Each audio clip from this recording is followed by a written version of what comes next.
ఒక లక్ష్యాన్ని ఎంచుకొని దాన్ని సాధించే దిశగా కృషి చేయాలని కేంద్ర హోంశాఖ సహాయక మంత్రి బండి సంజయ్ విద్యార్థులకు సూచించారు.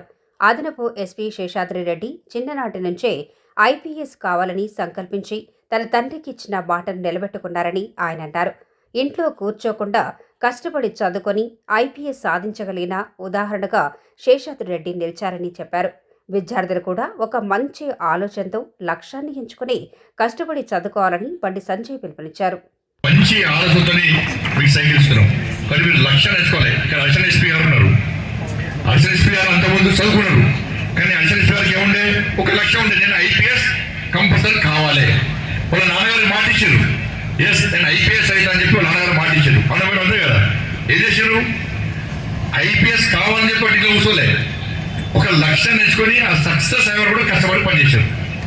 ఇక్కడ అధికారులు అందరూ కూడా ఒక లక్ష్యం వేసుకుంటారు. మీరు కూడా, నేను 1995 నుంచి ప్రజాప్రతినిధి, 30 సంవత్సరాల నుంచి నేను గెలుస్తూ వస్తున్నా ఏదో కలిసి కదా.